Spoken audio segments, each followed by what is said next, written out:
You are tuned in to a Fireside chat with Zany Mystic. Join us now on another exciting metaphysical journey. Relax, tune in, drop out, and take a seat by the fire as we explore new realms and possibilities. This is Magenta Pixie. You can find me at magentapixie.weebly.com. But now, here is Zany Mystic and guest. Enjoy the show.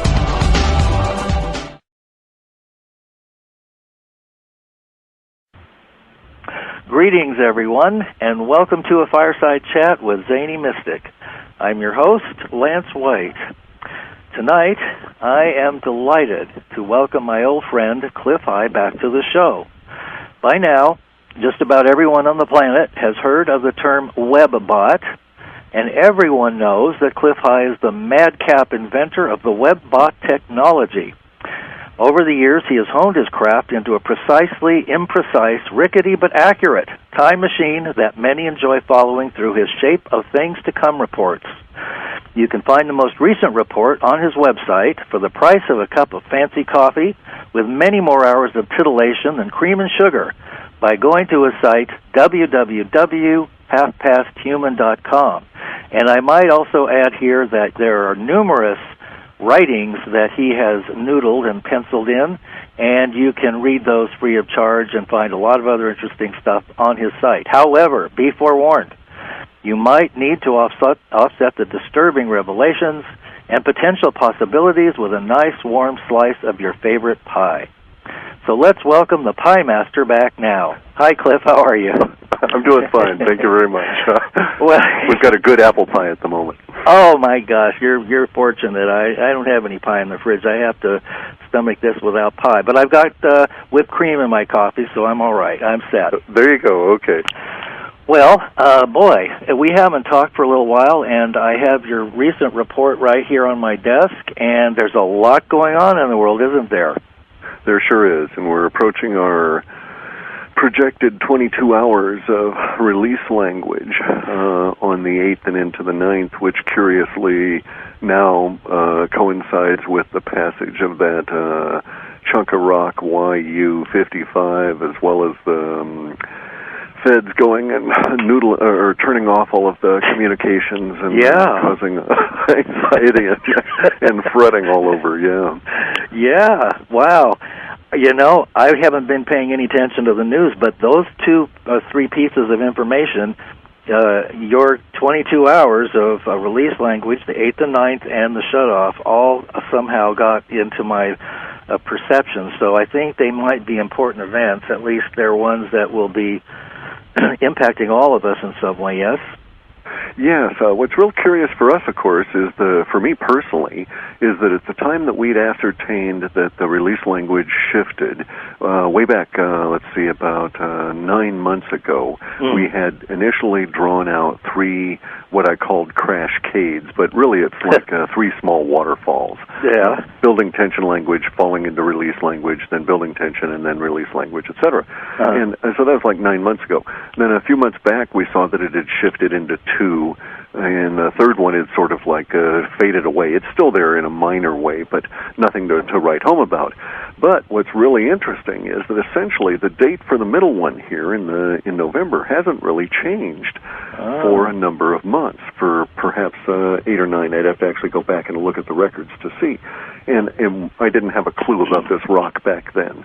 So nor did I have a clue that there would be the monkeying about with the communication. So I, like everyone else, am rather fascinated when we get these juxtapositions of the notable language shifts and stuff manifesting. It's rather exciting, and it's going to be very interesting to see what they're actually doing, these minions, and I don't believe for an instant that they're doing a, quote, test. Right. Well, we know that by the time we get word of it, which is usually right before some major event, and all the propaganda surrounding it, that it's all a pack of lies. So, what's really going on, it'd be nice to be a fly in the wall in one of those underground black operations that they keep running that nobody seems to know too much about. But without knowing that, we do have your reports. Yeah, they are shading towards more and more accurate as we've hit this huge level of immediacy language. We've always known that the immediacy language brought with it a degree of detail that was reliable, unlike the detail found within the shorter and longer term. But of course, it also brings along such a huge mass that picking out meaningful detail becomes a real problem. But we've gotten a little bit better, especially on this last report. And these next few days will be very interesting indeed to see what's going on. There's been all kinds of market chaos at a linguistic level in these last few hours. There was a release relating to the precious metals that came out of COMEX, the commodity exchange, which was later more or less rescinded linguistically. At the same time, other institutions within the precious metals area are doing their own linguistic messing about. So who knows what's going to happen on Monday, but something big is up. Well, now, your good friend George Urey, who writes the wonderful Urban Survival column. In Peoplenomics, Yes, Peoplenomics, yes. He has been predicting for years, maybe even decades, that we are in the midst of and will be experiencing a Great Depression that's even greater than the one that my father lived through. And it was funny because when I was a kid, he used to talk, when I was just about 6 or 7 years old, he used to say that the Bilderbergs own the world. And it's so funny that boy, wasn't he correct? My gosh, yes. Wow. Yeah, I used to know a few of those old guys that kept trying to yammer on about these strange things that made no sense at all until I, too, was an old guy. And then, boy, those guys were really correct. Too bad it takes us so long to catch on. Yeah, boy, that's the layers of brainwashing run deep, don't they? It's really insidious and it's constant. It's to our credit that we awaken at all, given the huge level of pressures on us. The level of subliminals in television is truly phenomenal now. Because I used Vortex for so long, which is my speed reading software, and because it came up through the process of the early monitors, where you could actually, as a software programmer, reach into the hardware of the monitor from the OS, drop down into basically assembler or machine language, and institute instructions to the monitor. And so my eyes, I guess, are a little bit trained because of the kind of stuff that my speed reading software went through. I was showing you 3 words every single time. I was taking advantage of subliminal techniques myself to try and increase your ability to comprehend. The whole idea was that it would boost children's ability to remember and read words. Because I was so dyslexic myself, I figured, hey, this might help some people.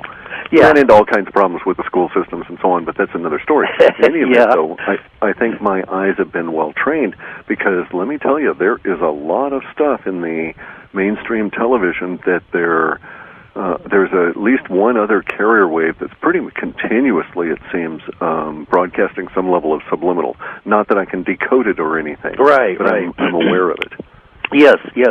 And I think many of us that are starting to tune into, well, let's just say higher frequencies, or frequencies that are outside the range of our normal senses, are picking this up as well. That's why I completely shut off my television services and canceled anything that I was subscribing to, because I could feel and sense the manipulation that was going on. I couldn't figure out what it was, and I couldn't see anything, but I knew it was there. And I was born with ads and things being broadcast at me, so I've reached a point of saturation where I can't take in any more of it because it's so toxic. Sure, I fully understand. Yeah. It is indeed a problem. I've got to, for the nature of my work, follow linguistics, and some of them, of course, I need to pay attention to the MSM in a very continuous way to watch the shifts. So it becomes something of a burden to separate yourself from what you're watching and act as an observer, but necessary. Right. Well, now let's get back to what people are really dying to know about, maybe on more levels than we know.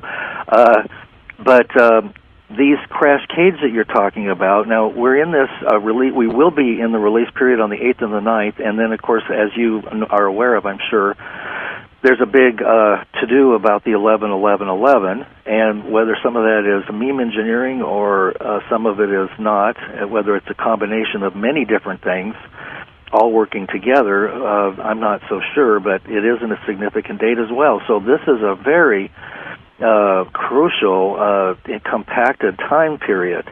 Do you compacted see... is the word, compressed. Yeah.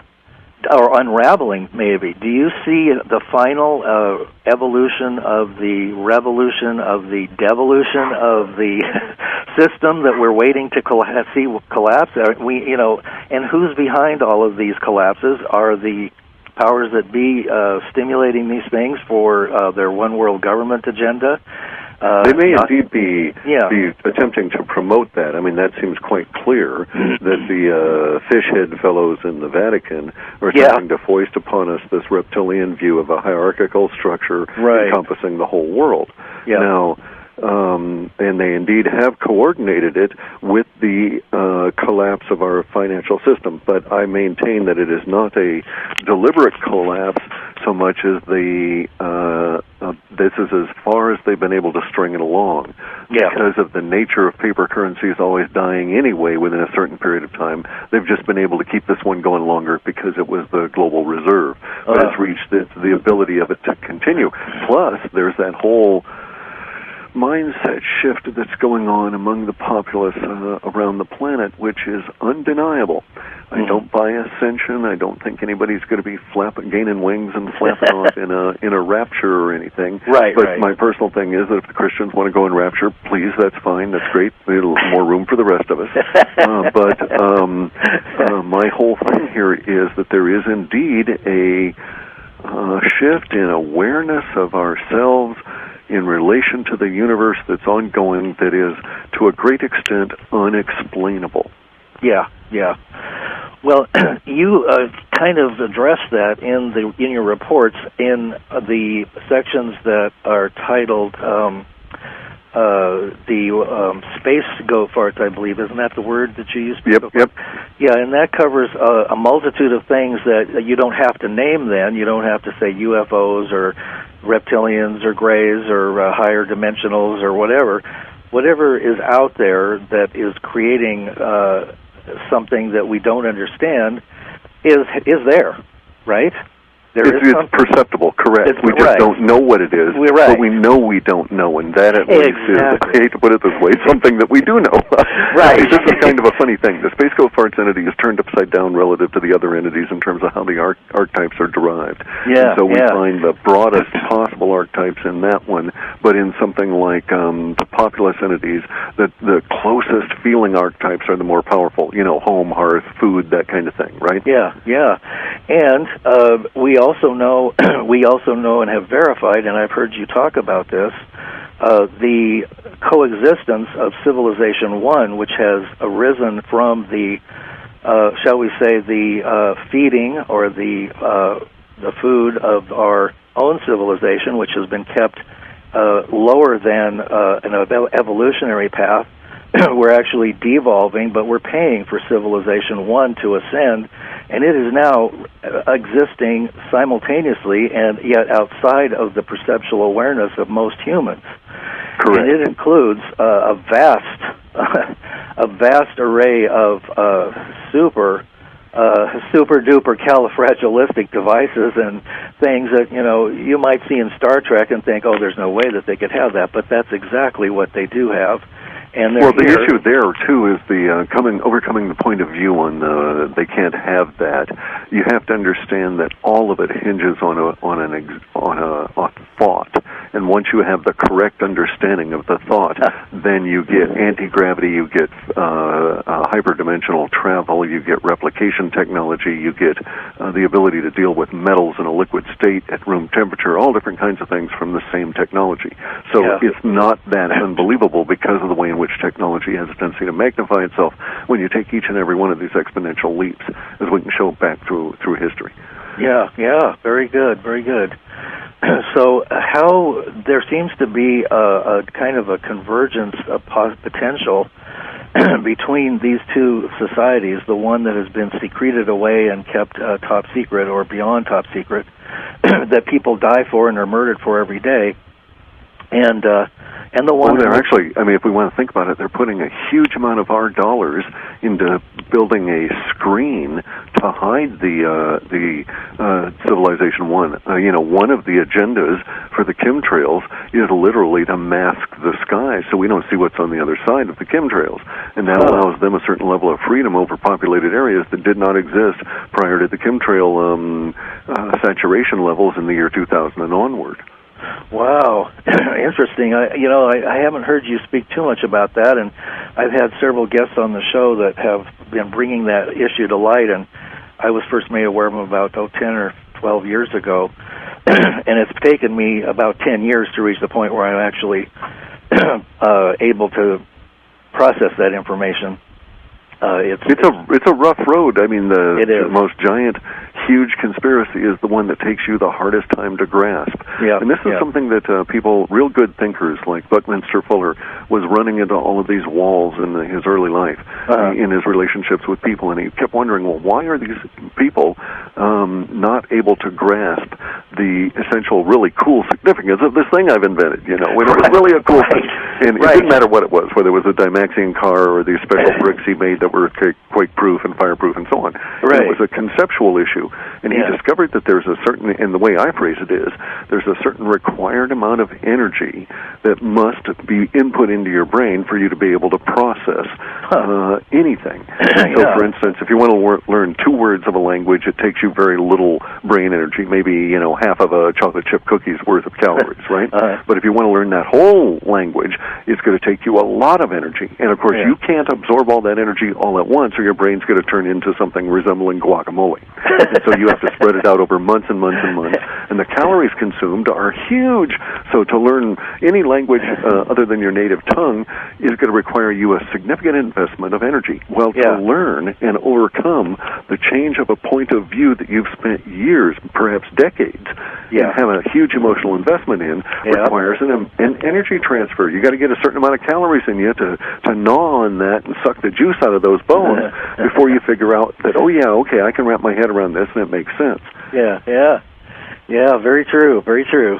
And of course, one has to allow for denial and a little bit of ego involved with belief systems, because we cling to belief systems when our belief systems are threatened, and unfortunately, the truth is so strange that it threatens just about all of our belief systems once you start pretty constantly. That's correct. Yes. Yeah. It is a really tough thing, and it is the toughest thing on the planet for any human to live as a self-actualizing, self-realizing person, and we can all forgive ourselves for backsliding and saying, hey, I got to just take the afternoon off and chill out. Yeah, boy. Pie and a nap, right? Very good, very good. So, and plus, once you go down the road of discovering some of these things, it can be a trap in itself, and that is also part of the design of the Matrix. So, that's part of the design of the materium, okay? Materium, the way I schedule things in a non-hierarchical fashion, because I'm not assigning importance or anything. I'm just saying that it aids me to think of the universe as a subset of something. Right. Fuzzy set theory, which really is how we run our WebBot stuff, too. It's all set theory. A thing that can be in multiple sets at the same time. But in any event, the materium is just a word I chose to where material reality exists. And within that, we find universe. And then I've noticed a few things about universe when I start thinking about it relative to it being a subset. It allows for the existence of other universes, and it allows for you to noodle about universe and gnaw on it in specific ways without it having to be all-encompassing. And it brings you back to these the idea of the ultimate of the conspiracies, and then the changing of the point of view, and so on. And this is why, recently, having run into the critical thinking movement within the Russian society, that I've become intrigued with the fact, or with the policy, the approach that the establishment scientists in Russia are taking relative to what they're doing. They know they're going to cause a huge upheaval in society by pursuing a critical thinking path of finding out real things. Right. And so, for instance, they find out a real thing, and it takes you a long time to wrap your head around it. They know that's going to have a huge impact on the society, and so they've got other scientists who are thinking about, okay, how do we manage this without destroying ourselves? How do we manage to, grasp the greater productivity that's inherent in these greater thought patterns, and yet not get to the point where people are saying, I just can't handle it anymore, go away, Right. And as you said, the Russians have been researching a lot of things that are that we have not been able to, we haven't been as exposed to because of the level of control in the United States, I think.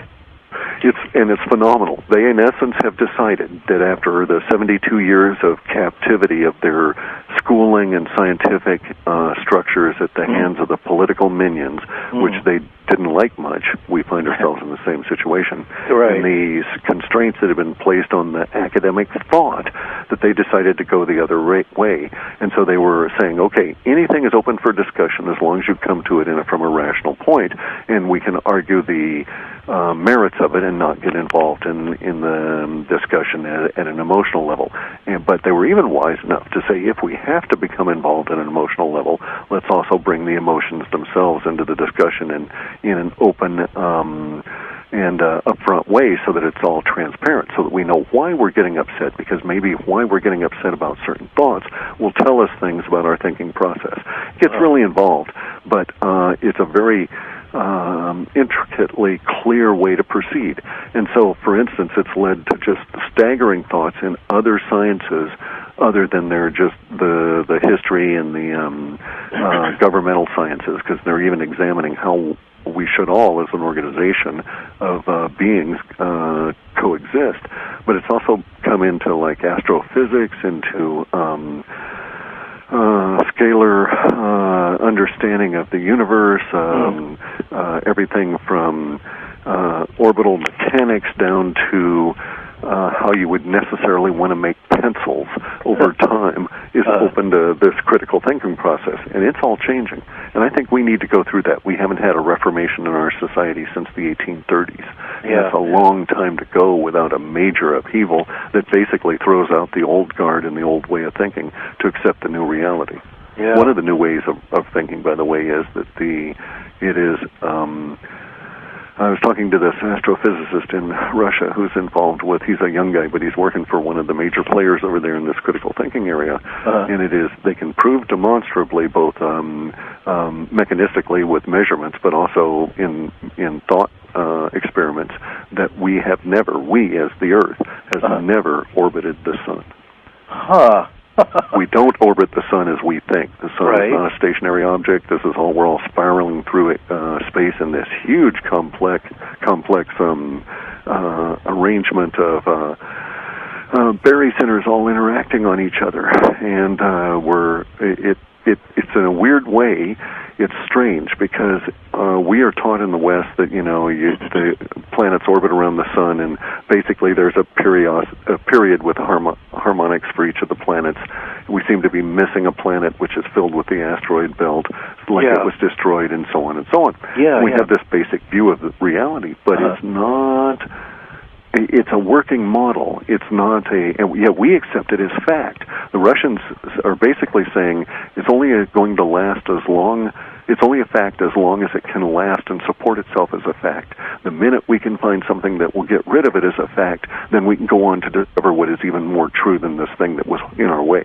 Yeah, makes sense to me. And this is interesting because, look, if you conceive of the universe, of our solar system, with the sun as basically a stationary object in relative space to every other thing bigger than itself, then that gives you the impression that you could launch a rocket using very simple mechanics based on a simple orbit and achieve orbit around the moon, which is what caused Wernher von Braun fits when he was running the American space program trying to get us on the moon, because it never worked. Yet the Russians were able to always put something into orbit because they had a different view of reality. And their view of reality knew you had to put these counterintuitive spins on objects. And it's because our whole solar system is like a debris around a comet that itself is spiraling through space. It's not merely going through space in a straight line. It is spiraling, and we're all spiraling around it. And unless you take this into account and know how these spirals work, nothing happens. Now, on the other end of that, it makes astrology more important, and it makes the Mayan calendar more important, and it even explains to a certain extent why the Masons and all these people are really hung up in numerology and specific number-related events, dates, and so on. Can you elaborate a little bit more on that?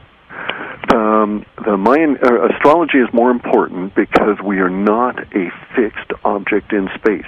In the 5,000 years, which is relatively small, I grant you, but in the 5,000 years we've been dealing with the current Western astrology, the point in space at which that astrology was invented has long been left in our wake as the sun is dragging us through space at this huge rate of speed. Right. So a couple of things are instantly apparent. That we really are moving relative to the constellations themselves in terms of their background. The movement of the fixed stars is us moving relative to them. This means that the astrology, the idea that we could use pattern matching to create constellations in our brains against which we could plot our own movements is a staggering leap, because that was the key element of dynamic pattern perception that allows us to navigate on our planet prior to GPS. Okay, so it's hugely important, and we didn't really grasp what our minds were providing us with at the time. If you think of it, the Earth as rotating around a relatively stationary star against a relatively stationary star field, everything becomes obvious in terms of how you can navigate relative to stars. But if the stars are changing their relationship to you and each other, apparently as you're moving, you need to develop some very complex, and in this case we chose the mythological approach of developing an astrology that is also our astronomy in terms of the constellations. If you take the constellations away from our astronomy, we're just cataloging stars and their relative to positions to each other in a meaningless way to those of us on the planet who used to use that for guidance. Seafarers and people across deserts and so on. Okay, so there was the myth actually becomes very important around the astrology relative to a practical way in which we're dealing with reality. And then the Mayan calendar.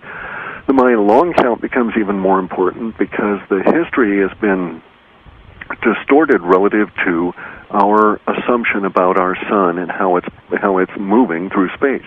If, as the Russians, which I now think is quite accurate, if, as they state, the comet is not atypical, it is the model for reality. So everything in space, galaxies, universes, solar systems, and individual bodies that move through space itself must be considered first and foremost as comets. Therefore, we are not in a solar system that is this stationary thing, but we're in sort of like debris rotating around a spiraling bullet through space. And we're a comet, and we're enclosed in its coma, which this is why all of our effort with getting the Voyager satellites away from our solar system and out from our solar system has proven to be so difficult. This is why our scientists had to invent an unknown force that was somehow a repulsive force or a super attractant force or whatever, tugging them back into the solar system. It has nothing to do with that. We didn't have to invent that force at all. What is actually going on is that we're going through a denser medium, and there is a gravity drag on our solar system because of larger objects around our solar system, because we're all in dynamic passage relative to each other in a highly electrically charged or energetic media. And so I'm actually of the opinion now that it will probably be impossible for humans mechanistically to get anything out of the solar system. We'll never be able to generate enough energy. We might get really tricky and find just the one spot on the coma of the sun in which we're all trapped that we could maybe pierce through with the amount of energy we could generate. But millions and millions of tons of explosives, nuclear or otherwise, would not propel a craft out of our solar system. Thus, interstellar space travel by way of Star Trek kind of scooting around on impulse engines, I think is basically impossible. But this also means that the swooping in and picking up of things like Venus is just how these solar systems grow. And so the Mayans were quite correct. In their lifetime, in their experience, Venus was trapped and became a planet. It also projects certain things relative to the progression of the equinox, and it also projects certain things relative to that cycle and the solar cycles, which now become even more important because something external to the sun was noticed by the Russians when they put a couple of satellites in these things called Lagrange points. Lagrange points are used to create the stereo effect that we see in our SOHO imaging of the sun, right? It's these particular points around the orbit of the Earth that balance out the Earth's orbit, and the gravities all sort of like play together, and the satellites will sort of stay put. It's a way of making a solar stationary satellite, if you will, like a geostationary one that we get our TV and stuff from. Anyway, the Russians did this, and they discovered this thing that they called the heliosphere, and then there was another thing they called the heliopause. And the heliosphere is a buffering wind around our solar system that is measurable. And it's grown in the time the Russians have been measuring it. And it's very much like the air being shoved ahead of a jet. As the jet goes faster and faster and faster, it creates a denser and denser layer of air around it. And that air on the front of the jets is visible to the pilots in this dense layer that goes around jet airplanes. And if they were to go fast enough, of course, they break the sound barrier, which is basically crashing through that dense layer of air. And there's something like that is affecting our solar system and currently agitating our sun. So maybe the Mayans' long count is even more important because they may have gone through 5,115 years ago a similar conditioning in space, and these may be regular bands that our solar system passes through. Interesting. And of course, we're poised to go through many of these shift points or phase shift points somewhere around 2012, if I'm not in the window of 2012. The Russians think we've already begun. They think we hit they know for a fact that the heliosphere increased over 400 times, 400% density over a period of less than 13 years, coincidentally, the number 13 coming up and the Mayans being all hung up on that.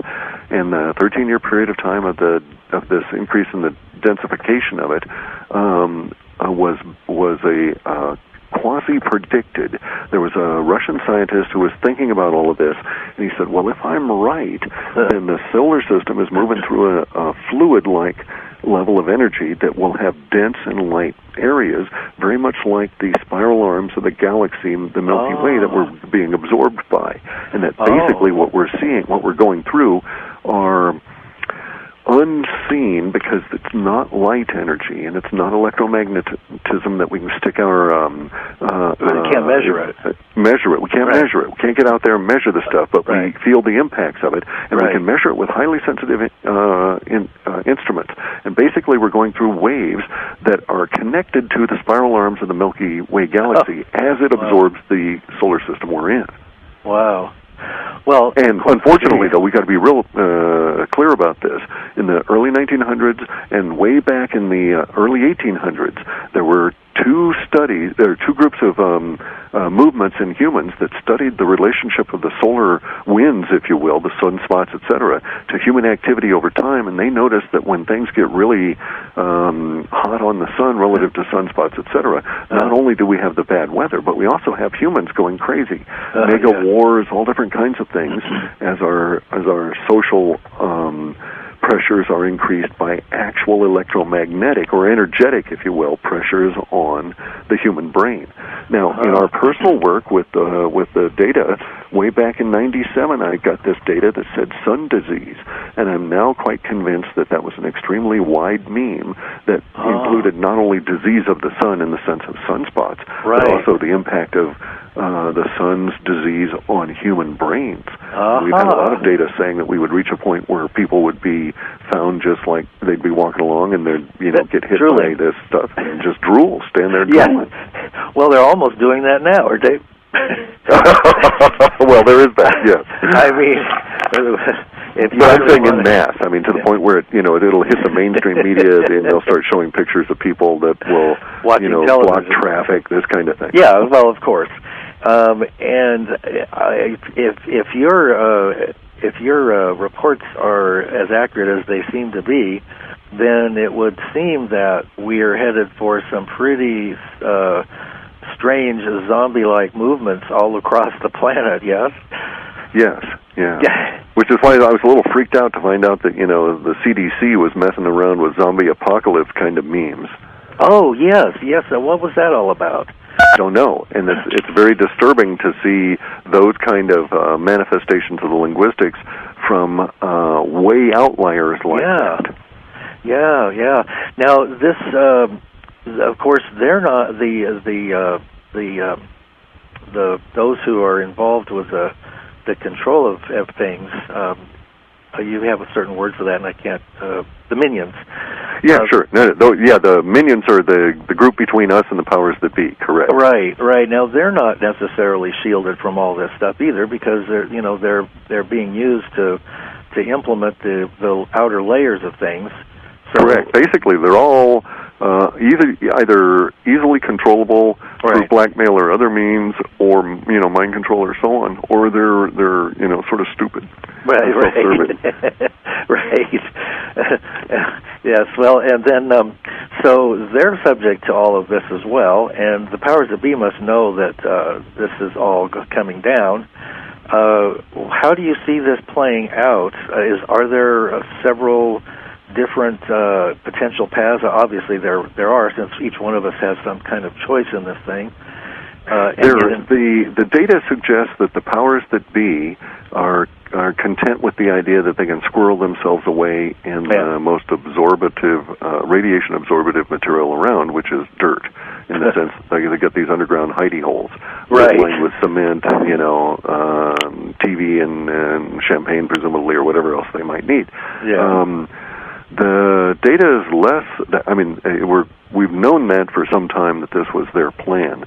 The data is less supportive of that as a working option, in the sense that it makes more sense from the data viewpoint to think of this as being more than mere radiation from the sun causing strange mob action and so forth, because we're likely to have, and in fact will have, huge levels of increases of subterranean problems such as earthquakes, etc. So that seems to be less of a desirable option than they may think. I think a lot of them are going to end up entombed in their bunkers.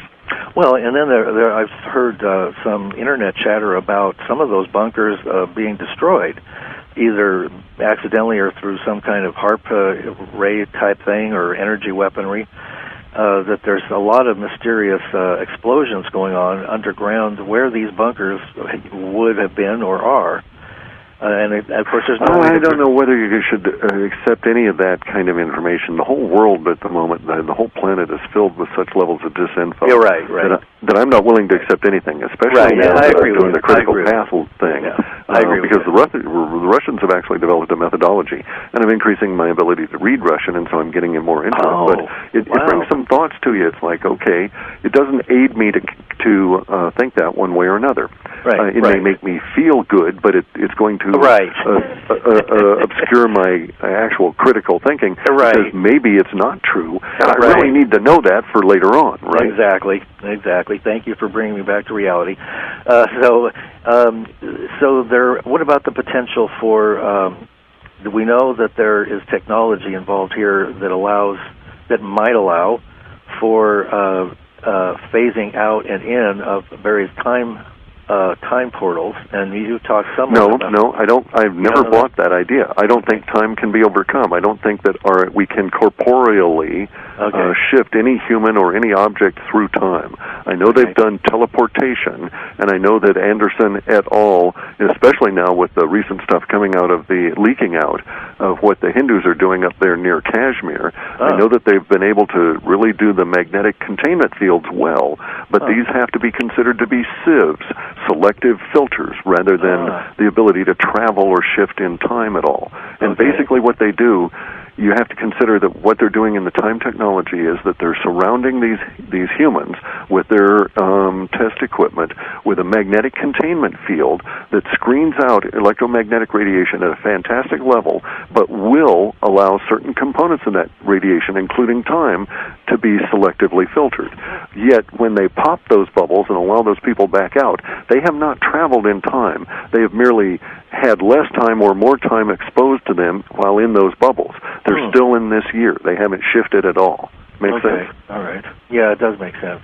Okay, now that is the reality of the state of time exploration, as we're able to determine it by data mining through the Internet. There's probably vast quantities of stuff I don't know about relative to how they're doing time activities, but the published and discussion level of time activity engineering seems to support my view that physical corporeal time travel is not possible. Well, okay. Now, what about the work that Andrew Basiago brought forth about it's not time travel, it's simply shifting from one place in time to another place. So, for example, if you were to be shifted from this planet to an underground base on Mars, your body would at one moment be here, and then another moment be elsewhere.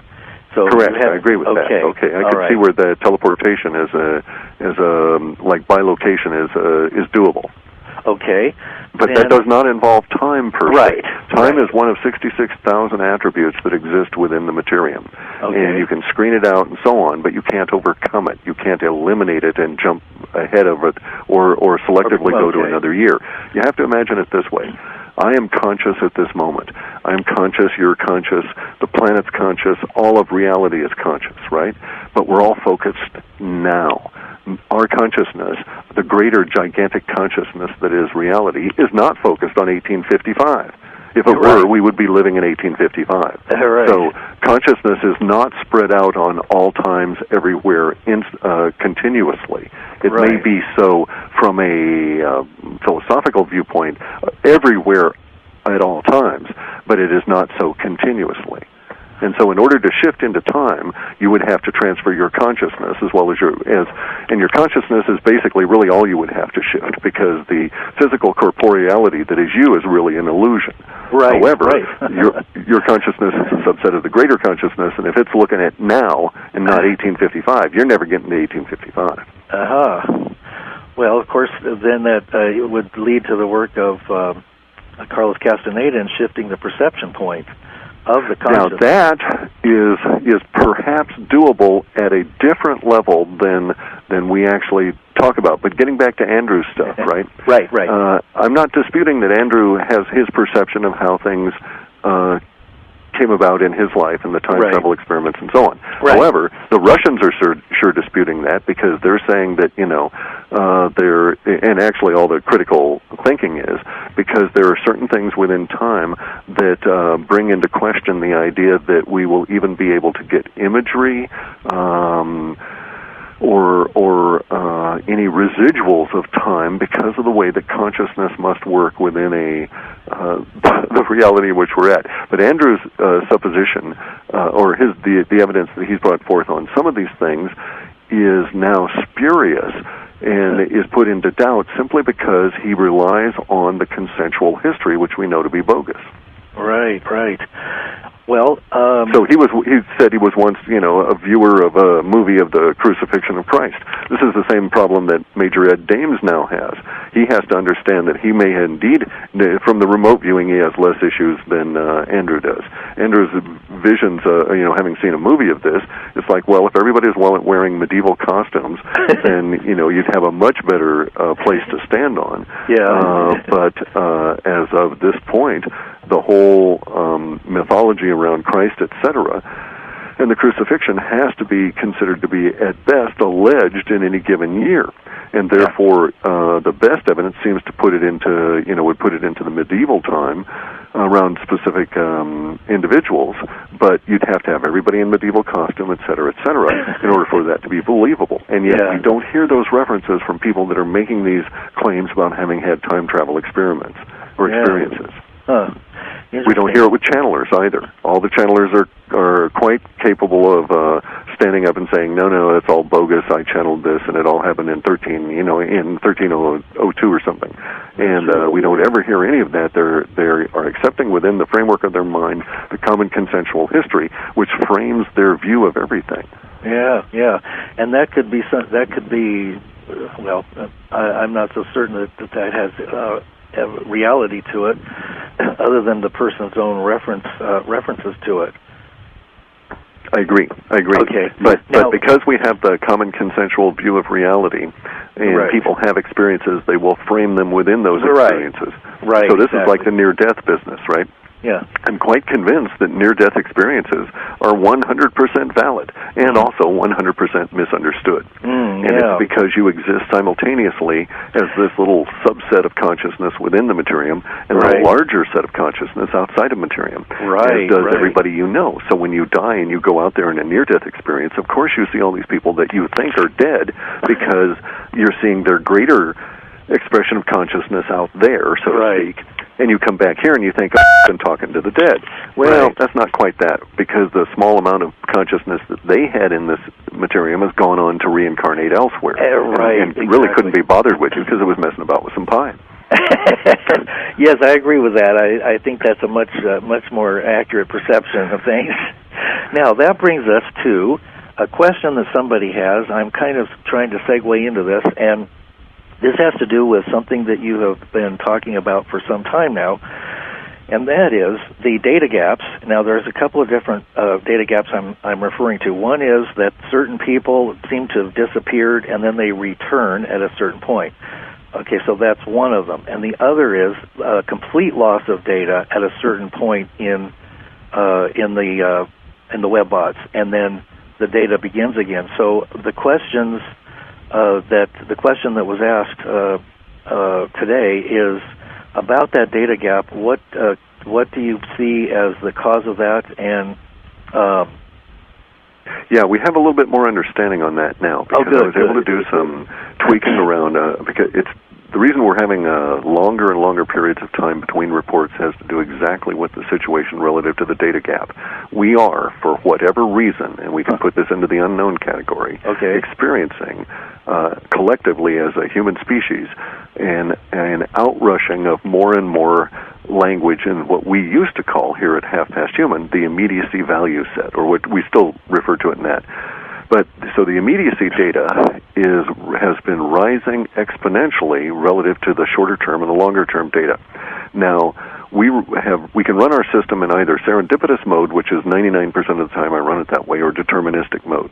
Our serendipitous mode pretty much just allowed the spiders to bring back the data as they'd always found the data. And over time, I had noticed there was from like 1997 until 2004 or 5, I'd noticed a relationship that pretty much held steady. It varied a little bit, but not very much, between the immediacy data, short-term and long-term data. That started changing around 2004, 2005, and it took me a while to grasp what was going on. And basically, the problems we had were actually dropping off longer-term and shorter-term data types due to the flood of immediacy data. Wow. Now, this does not augur well for us humans. It is as though there is a huge emotional pressure wave pushing more immediacy data out of us as we go forward into these next couple of years. Wow. That's fundamentally what we appear to, and this is a description in words of an ambiguous nature of an understanding that is less than precise to begin with, because we're trying to figure out a lot of this stuff as we go along. Right. But my best understanding at the moment is that we've been flooded with the immediacy data, and I can, by selectively altering the spiders and the data collection patterns, allow more short-term data and longer-term data to come through, but there is a noticeable paucity of it, as though our minds are shoving out so much immediacy data that they are not actually generating as much shorter-term and longer-term for us to find. Make any sense at all? Yeah, it does. If I don't think about it and just kind of be with it. Okay, it hurts to think about it. It hurts to do it, let me tell you. You come away with headaches sometimes. But basically, this is the deal with that. Yeah. it is my thinking now that we will pass through something that will be psychically disturbing to the human species over these next couple of years, but not necessarily going to be physically a catastrophe or something. I don't know what it is, but I do know that at the unknown level, it has shifted the immediacy ratios and continues to do that at such a level that I can say we're really close and we're probably in it already. Okay. So from this point forward, we're really in the thick of things in the terms of the energetic shifts that are here right now, for whatever is causing them. Correct. And we're going to go through the shorter term. 22 hours is probably the minimum it will last, and we can be off by up to about 3 days because we're dealing with the immediacy values, and they have a 3-day error rate. Okay, the shorter term values can be off by up to 3 months. Longer term can be off by up to 1.9 years, which is their entire range. But the immediacy data are showing this 22-hour release language thing that we've got coming up on the 8th and the 9th. However, if we were totally off by 3 days and it spanned 3 days, it would go from the 8th to the 11th. Again, probably not a good sign because the powers that be are all hung up on numbers. Then we're going to get into building tension language that will take us all the way through to March, except for a little tiny hiccup on December 2nd and 3rd, which is where the third crash cage used to be that seemed to have been propelled forward to this one in November. Okay, the data that was in the December 2nd and 3rd immediacy data crash in terms of release language was propelled forward into November, so we got a bigger rise in November and a steeper drop. But then we're rising generally all the way into March, and then we go in from March, we go into release language, and we don't see any sign that it ends. Wow. So as of March 2012... Correct. Oh, my goodness. Wow. Well, you're hearing it here first, folks. This is history in the making. We're in it, you know. We are, yeah. This is so and strange. We'll build up until March, so whatever is going to occur between now and then will be, let's just say, the last of normal. And it's not. And insofar as I'm showing with our data, the whole December thing of 2012 for us, the real dramatic part of it all is going to be in March. By the time we get to December, we will have been in it since March. Wow.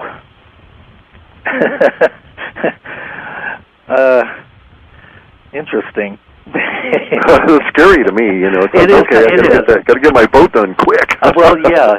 Well, you know, I'm not so worried about the physical part of it because I've been working on releasing that in my own personal life, as far as, you know, being concerned about life and death and food and water and the rest of it. Sure, exactly. But same here. Yeah. The psychic shifts and how this is all going to play out in terms of the suppression of information and the illusion that's being propped up in front of us, and how that's going to be how it is breaking down now. Yes, it does seem to be.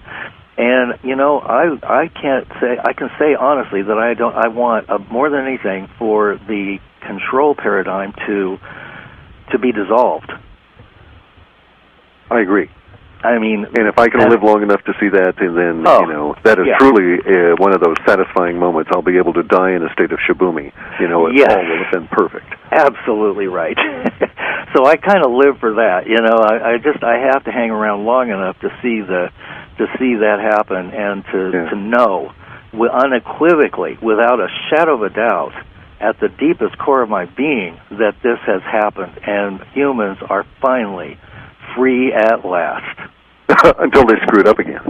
Oh yeah, I mean, you know, we will. There is that, right. That's what we like to do. However, at least I think we might have a second or two, a couple thousand years. But this time, I think we've got a really good shot at it. You know, there's so much that's opening up now to question.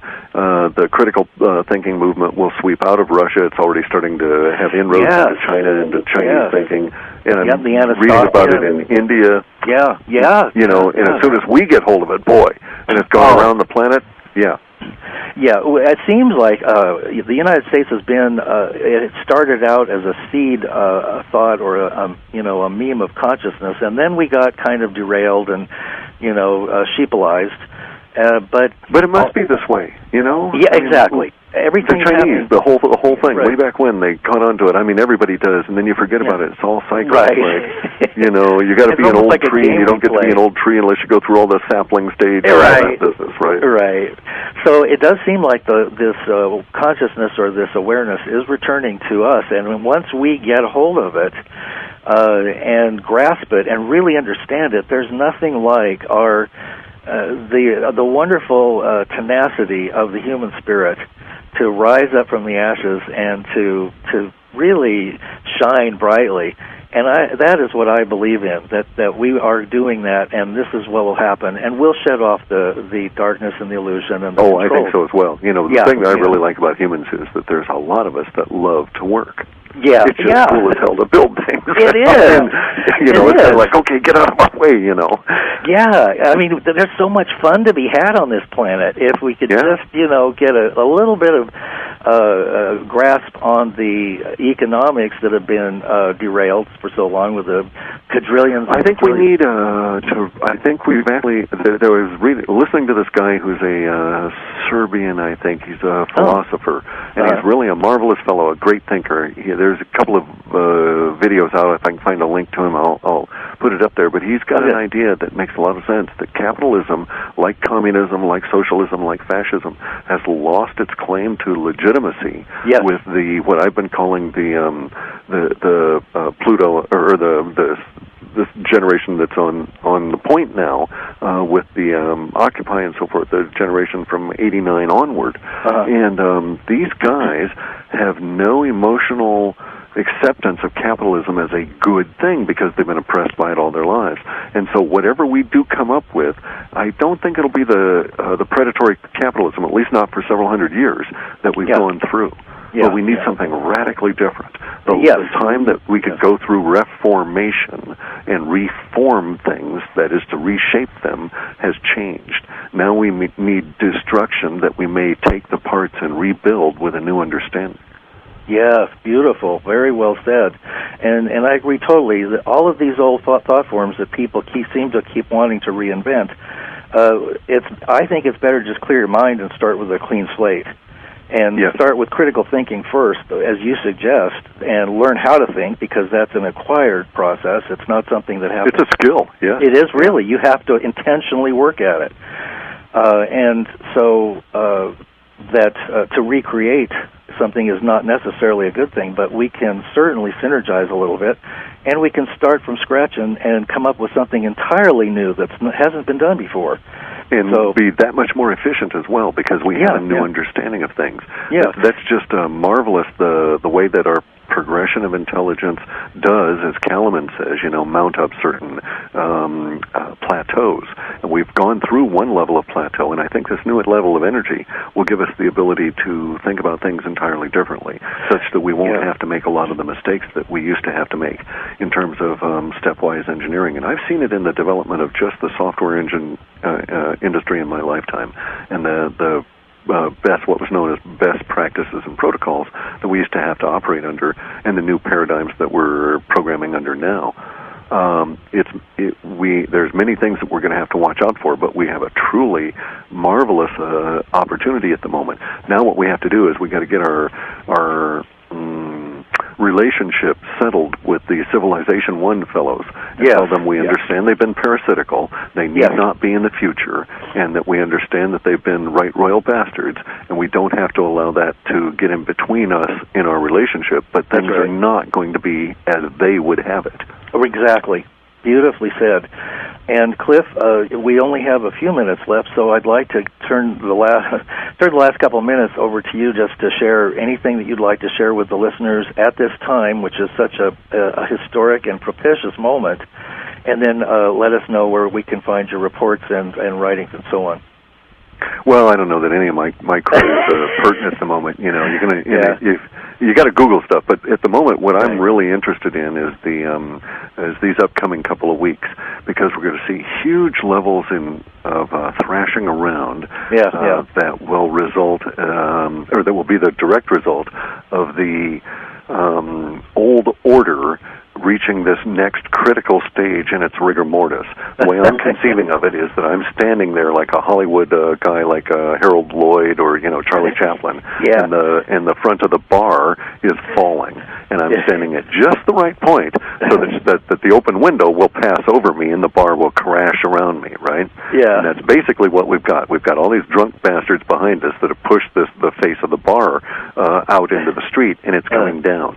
Now, it's doing so in a rigor mortis fashion, but as it's falling, over these next few weeks, we're going to see them try to do everything they can to prop it up. And it may mean huge levels of gyrations in the fiscal system as the financials come unraveled. Mm-hmm. Now, what I always keep telling people is you can be calm about this because most of us don't have a stake in the 1% game anyway. Right. Okay, and let it all die, and guess what? Not a single apple has disappeared from this planet. That's Not right. a single resource is gone. It is all an illusion. Yes. And all we have to do is get our brooms out, sweep it all up, put it in a nice pile, put these people back into an educational institution, not a school. Right. Educate them so that they can, find useful ways to be human, and then get on with things. Well, they could take let's the go apples find those and people make with the pie. machines and get this anti-gravity and the replicators and all the tricky stuff. Exactly. Wow. Well, Cliff, thank you so much for coming back tonight. Anytime, guys. I've been remiss. It's very difficult for me to be other than a private person. But there are individuals like you that I've got this big key connection with I need to maintain, so we'll do it more frequently. Well, thanks again, Cliff, and I will be thinking about you over the next couple of weeks, and not blaming, but just thanking you for sharing. No, you can go ahead. There can be a lot of people doing that. And we'll be running to the store to get apples to bake pie. There you go. Good deal. All right. Talk to you later. All righty. Good night, everybody.